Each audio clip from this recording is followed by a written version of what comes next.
Morning friends, आज अपना video में आपणे धोरण 8 ની અંદર આપણે ચોપડીની અંદર નવું લેસન સ્ટાર્ટ કરવા જઈ રહ્યા છીએ. Unit number 3 what were you doing. Okay, તો આપણે જોઈએ વોટ વેર યુ ડુઈંગ. અહીં આપણને એક જાયન્ટ વ્હીલનું પિક્ચર આપ્યું છે, ચિત્ર છે. શેનું છે? જાયન્ટ વ્હીલનું છે. એની ઉપરથી એક્ટિવિટી 1 આપણને પૂછી છે. ઓકે, એના કેટલાક ક્વેશ્ચન છે જે આપણે જોઈએ. Answer the following question. નીચે આપેલા પ્રશ્નોના જવાબ આપો. What do you C in this picture. આ ચિત્રમાં આપણને શું દેખાય છે? તો જાયન્ટ વ્હીલ. શું છે? Giant wheel. Where did it found. આપણને ક્યાં જોવા મળે છે જાયન્ટ વ્હીલ? તો મેળામાં જોવા મળે છે. આપણે જનરલી મેળામાં જઈએ તો ઇન ધ ફેર. જો આપણે અહીંયા જગ્યા નથી એટલે હું શોર્ટમાં લખું છું. Okay, have you ever taken a ride in it. એટલે કે તમે ક્યારે જાયન્ટ વ્હીલમાં બેઠા છો? તો યસ, બેઠા છીએ. ટેલ your class about your experience riding on it. કે આપણા ક્લાસ સમક્ષ આપણે એનો એક્સપિરિયન્સ રજૂ કરવાનો છે કે તમને કેવો અનુભવ થયો છે. જાયન્ટ વ્હીલમાં બેઠા ઘણાને ચક્કર આવે છે, ઘણાને મજા આવે, એક્સાઇટેડ થઈ જાય છે, ઘણા બૂમો પાડતા હોય છે. તમને કેવા પ્રકારનો અનુભવ થયો છે એ તમારે જોવાનું છે. ઓકે, હવે જોઈએ activity number 2. Read this story. Vinu. અહીંયા વિનુ નામે બાળક છે, એની વાર્તા આપી છે. આપણે ચિત્રમાં જોઈ શકીએ છીએ અલગ અલગ ચિત્રોમાં વિનુ છે, ડાળી ઉપર બેઠો છે અને જે ડાળી ઉપર બેઠો છે એ જ કાપે છે અને નીચે પડે છે. હવે આ ઓલ્ડ મેન છે અને શું કહે છે એ વિશેની આ સ્ટોરી છે, તો આપણે જોઈએ. Vinu climbed up a tree. Vinu એક ઝાડ પર ચડ્યો. He sat on a branch. Branch એટલે વૃક્ષની ડાળી. એ વૃક્ષની ડાળી પર બેઠો. He was cutting the same branch. Same branch એટલે જે ડાળી પર બેઠો છે એ જ ડાળી એ કાપી રહ્યો છે. An old man saw the boy. ઘરડો માણસ છે એને આ બાળકને જોયો, આ છોકરાને જોયો. He said. તેણે કહ્યું, oh Vinu, don't cut that branch. કે અરે વિનુ, એ ડાળી કાપીશ નહીં. You will fall. તું પડી જઈશ. The boy laughed at the old man. છોકરો છે એ જો આમાં બતાવ્યું છે હસી રહ્યો છે. એ વૃદ્ધ માણસની સામે જોઈને હસી રહ્યો છે. He did not follow his advice. Follow his એડવાઇસનો મતલબ થશે એની સલાહ એ છોકરાએ માની નહીં. એ continued to cut the branch. અને એને વૃક્ષની ડાળી કાપવાનું ચાલુ રાખ્યું. He fell down and broke his leg. એ પડી ગયો અને જો ડાળી કાપવાનું ચાલુ રાખે છે, ડાળી તૂટી જાય છે, પડી જાય છે અને બ્રોક હિઝ લેગ એટલે એનો પગ એને તોડ્યો, એનો પગ તૂટી ગયો, પગે વાગ્યો. હવે શું કરવાનું છે? Now look at the following picture and write the appropriate sentence below each picture. હવે અહીંયા વાક્યો આપ્યા છે, આપણે કયા ચિત્રમાં ફીટ બેસે છે એ લખવાના છે. ઓકે, તો પહેલું જોઈએ. પહેલું સેન્ટેન્સ છે Vinu climb up a tree. એટલે કે વિનુ ઝાડ ઉપર ચડે છે. આપણે અહીંયા લખીશું વિનુ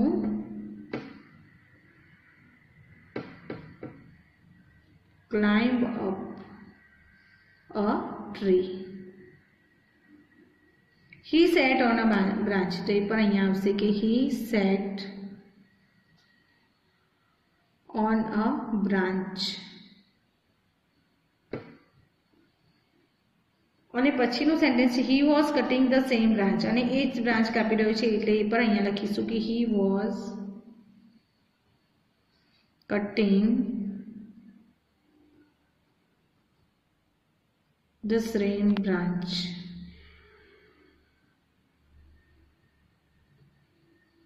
ઓકે, પછીનું છે an old man saw the boy. હવે ઘરડો માણસ છે તો એને જોવે છે. તો an old main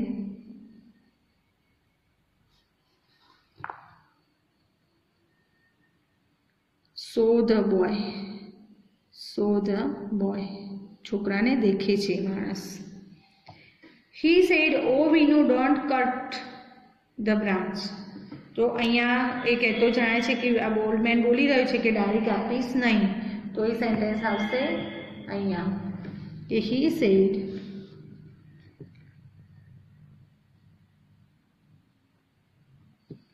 O Vinu, Don't cut that branch.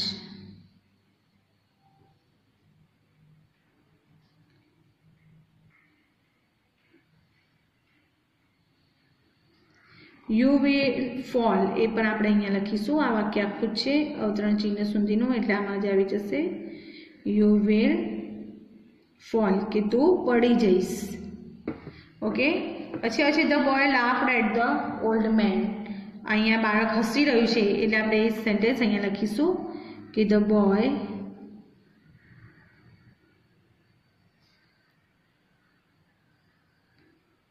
laughed at the old man.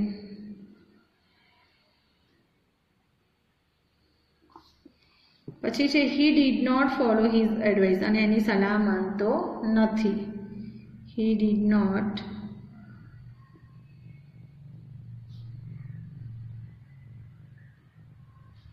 follow his advice. પછી છે he continued to cut the branch. એટલે જો આમાં એ ડાળી કાપી રહ્યો છે, બરોબર. સેન્ટેન્સ શું છે? he continued to cut the branch. એ ડાળી જે કાપી રહ્યો છે એટલે આપણે અહીંયા લખીશું કે he continued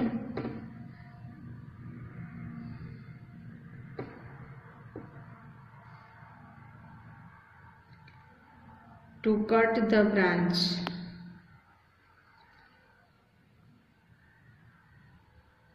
Okay, next છે he fell down and broke his legs. Last ચિત્રમાં આપણને દેખાય છે કે પડી જાય છે, તો આપણે લખીશું એમાં he fell down.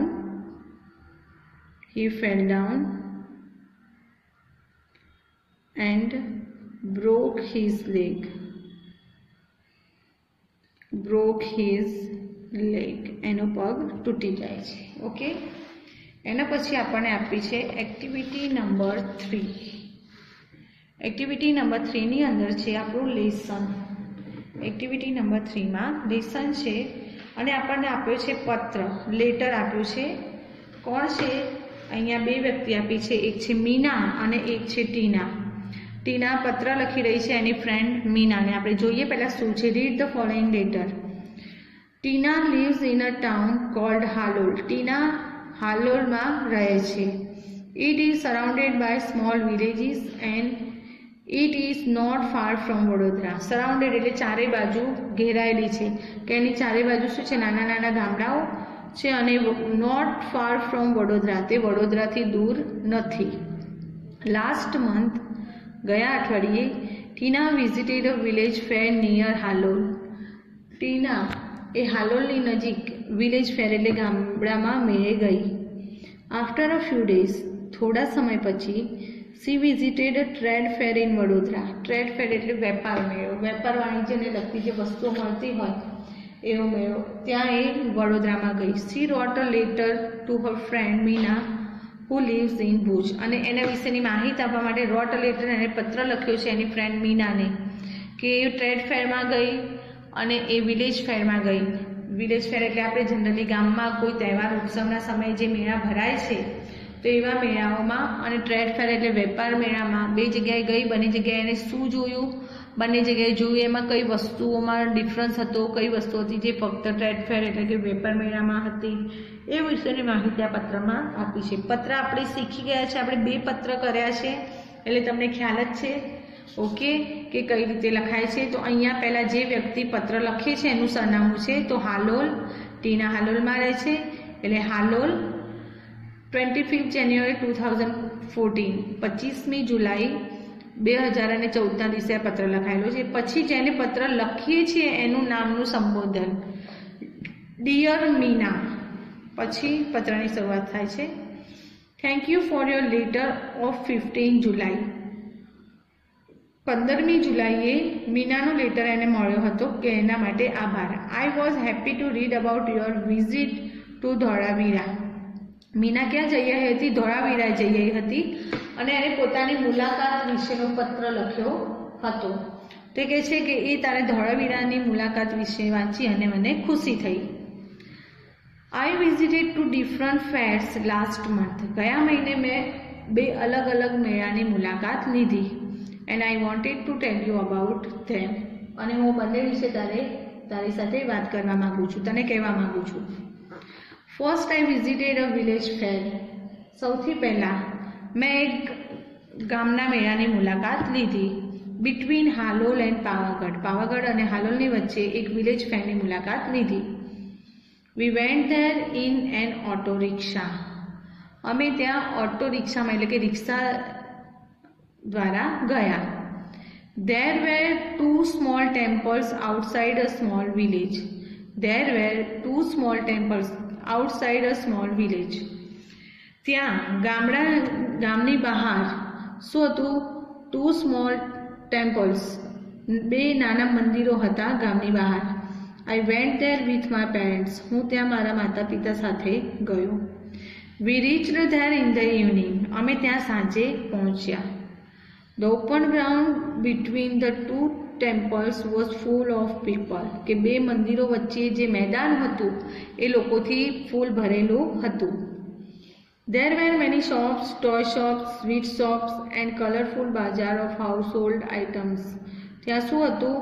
Many shops એટલે ઘણી દુકાનો હતી. કઈ હતી દુકાનો? તો ટોય શોપ્સ, રમકડાની દુકાનો, સ્વીટ શોપ્સ, મીઠાઈની દુકાનો, and colourful bazaar of household item, અને ઘરની વપરાતી ચીજ વસ્તુઓનું પણ બજાર હતું. કલરફુલ એટલે રંગબેરંગી માર્કેટ હતું. Some children were standing in front of a toy shop. કેટલાક બાળકો રમકડાની દુકાન આગળ ઊભા હતા. They were looking at a small plane. તેઓ એક નાના પ્લેનને જોઈ રહ્યા હતા. The shopkeeper was showing them the plane. બાળકોને દુકાનદાર છે એ પ્લેન એટલે કે વિમાન બતાવતો હતો. The children laughed with Joy and ક્લેપ્ડ loudly. બાળકો લાફ્ડ વિથ જોય એટલે એકદમ ખુશીથી હસે છે અને ક્લેપ્ડ લાઉડલી મોટેથી તાળીઓ પાડતા હતા.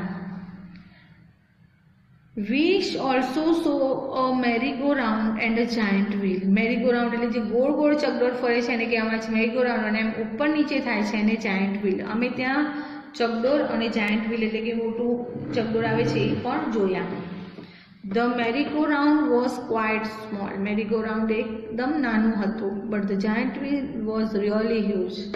પણ જે giant wheel હતું એ ખરેખર ખૂબ મોટું હતું. The place was full of noise. The place was full of noise. જગ્યા હતી એ ખૂબ ઘોંઘાટથી ભરેલી હતી. There were many loudspeakers playing film songs. There were many loudspeakers playing film songs. ત્યાં ઘણા લાઉડસ્પીકર હતા જ્યાં પિક્ચરના ગીતો વાગતા હતા. There were many children in the giant wheel. ઘણા બાળકો હતા જે giant wheel ઉપર મોટું ચકડોળ હતું એની ઉપર બેઠા. They were shouting in excitement. excitement એટલે એકદમ ઉત્તેજનામાં આવી ખુશ થઈને એ લોકો બૂમો પાડી રહ્યા હતા. We saw a juggler too. અમે જાદુગર પણ જોયો. He was playing with 5 balls and was keeping all of them in the air. He was playing with 5 balls. એ 5 બોલને સાથે રમત કરી રહ્યો હતો, રમી રહ્યો હતો. And was keeping all of them in the air. અને એ બધાને હવામાં રાખી રહ્યો હતો. બોલથી ખેલ બતાવે છે ને કે 5-7 બોલ હોય ને બધા હવામાં ઉડતા હોય, એક પણ નીચે પડે નહીં, તો એ બતાવતો હતો. અહીંયા ઇટ વોઝ વન્ડરફુલ, અને તે ખૂબ અદ્ભુત હતું. આફ્ટર સમ ડેઝ, થોડા દિવસો પછી, we visited a trade fair in Vadodara. અમે વડોદરામાં વેપાર મેળાની મુલાકાત લીધી. It was a school trip. School trip એટલે સ્કૂલમાંથી એ લોકોને ત્યાં લઈ ગયા હતા એટલે school trip. We went there on a Sunday. અમે ત્યાં રવિવારે ગયા. We went by a bus. અમે બસ દ્વારા ત્યાં ગયા. There was no entry fee. ત્યાં કોઈ એન્ટ્રી ફી હતી નહીં. The whole ground was full of large stalls. આખું મેદાન છે લાર્જ એટલે વિશાળ, સ્ટોલ્સ એટલે દુકાનોથી ભરેલું હતું. There were many stalls of electric goods like TV, VCR and music system. ત્યાં ઘણા બધા સ્ટોલ હતા ઇલેક્ટ્રોનિક આઇટમોના જેવા કે ટીવી, VCR અને music system. The girls on the counters were well dressed. અને દુકાનોમાં જે ગર્લ્સ ઊભી હતી કાઉન્ટર ઉપર એ વેલ ડ્રેસ્ડ એટલે સારી રીતે તૈયાર થયેલી હતી. They were answering the question of the visitors with a smile. અને જે મુલાકાતીઓ આવતા હતા એના પ્રશ્નોના જવાબ એ સ્માઇલ એટલે કે હસીને આપતી હતી. કોઈ પણ વ્યક્તિ પ્રશ્ન પૂછે તો વિથ સ્માઇલનો મતલબ થશે ગુસ્સે નથી થતી, કંટાળો નહોતો આવતો, એમને સારી રીતે જવાબ આપતી હતી. There was another row of stores for things like fridge and washing machine. બીજી એક પણ લાઈન હતી આપણી દુકાનોની કે જેમાં શું હતું તો ફ્રીજ અને વોશિંગ મશીન હતા. One salesman was demonstrating the use of a mixture grinder. Demonstration નો અર્થ થશે બતાવવું. એક સેલ્સમેન હતો, એ શું કરતો હતો, મિક્સચર ગ્રાઇન્ડર છે તો કઈ રીતે એનો ઉપયોગ થાય એ બતાવી રહ્યો હતો. Two young women were asking him some question. અને બે સ્ત્રીઓ હતી, યુવાન સ્ત્રીઓ ત્યાં ઊભી એમને પ્રશ્નો પૂછી રહી હતી. મિક્સચર ગ્રાઇન્ડર બતાવી રહ્યા હતા, તેઓ પૂછતા હોય કે કઈ રીતે યુઝ થાય, કઈ એમાં બ્લેડ્સ આવે છે અને બધી પ્રશ્નો એવી રીતના ક્વેશ્ચન કરતા હશે. We went round and saw everything. અમે went round એટલે આખું ચક્કર લાગી આવ્યું અને દરેક વસ્તુ જોઈ. At the other end of the fair there were some fast food stalls. બીજી બાજુએ મેળાની બીજી સાઈડે બીજા છેડે શું હતું, ફાસ્ટ ફૂડ એટલે નાસ્તાની દુકાનો હતી, નાસ્તાના સ્ટોલ હતા. My friends ordered pizza and I ordered a glass of lassi. મારા મિત્રોએ પિઝા મંગાવ્યા અને મેં એક ગ્લાસ લસ્સી મંગાવી. We sat down for a while. અમે થોડા સમય બેઠા and savored the food. Savored the food એટલે ખોરાકની મજા લીધી. There were a couple of sweet shops. ત્યાં એક બે મીઠાઈની દુકાનો હતી. But we did not buy any sweets. પણ અમે મીઠાઈ ખરીદી નહીં. We came back in the evening. સાંજે અમે પાછા આવ્યા. Okay, I will stop now. કે હવે હું અહીંયા અટકું છું. Convey my regards to your parents. Convey એટલે મારી યાદ તારા માતા પિતાને આપજે. Yours sincerely, Tina. Sincerely એટલે તારી ટીના. એની ફ્રેન્ડનું નામ લખે છે. પત્ર લખ્યો હોય એ વ્યક્તિનું નામ અહીંયા આવશે. ઓકે, તો જો આ પત્રમાંથી આપણને લેસનમાંથી નાના નાના ઘણા બધા પ્રશ્નો છે જે આપણે યાદ રાખવા પડે. લેસન તમે 2-3 વાર વાંચો તો તમને યાદ રહી જાય કે વિલેજ ફેરમાં ક્યાં ગઈ હતી, તે હાલોલ અને પાવાગઢની વચ્ચે ગામમાં ગઈ હતી. જ્યારે ટ્રેડ ફેર માટે એ વડોદરા ગઈ હતી. વિલેજ ફેરમાં કઈ રીતે ગયા હતા તો ઓટો રિક્ષામાં. ટ્રેડ ફેરમાં ક્યારે ગયા હતા તો બાય બસ ગયા હતા. વિલેજ ફેરમાં ક્યારે ગયા તો ઇન ધ ઇવનિંગ સાંજે ગયા હતા. જ્યારે ટ્રેડ ફેરમાં એ લોકો ક્યારે ગયા હતા, સન્ડે ગયા હતા, સન્ડેના દિવસે. પછી વિલેજ ફેરમાં કઈ વસ્તુઓ જોઈ તો વિલેજ ફેરમાં શું હોય તો નાસ્તાની દુકાનો, toy shops, okay, sweet shops, પછી નાસ્તાની દુકાનો હોય છે, તો ફાસ્ટ ફૂડ શોપ હોય છે, પછી મેરીગો રાઉન્ડ, જાયન્ટ વ્હીલ, આ બધું જગલર, આ બધું એને જોયું. જ્યારે ટ્રેડ ફેરની અંદર એને શું જોયું તો ઇલેક્ટ્રિક આઇટમ્સની સ્ટોલ્સ જોયા, જેમાં TV, VCR, washing machine, mixture grinder વગેરેના સ્ટોલ હતા. ઓકે, તો બધી જે નાના નાના પ્રશ્નો છે આપણે યાદ રાખવાના રહેશે. આથી આપણે એક્ટિવિટી નંબર 3 અને એક્ટિવિટી નંબર 4 આપણે હવે આપણા નેક્સ્ટ વિડીયોમાં જોઈશું. Okay, thank you students.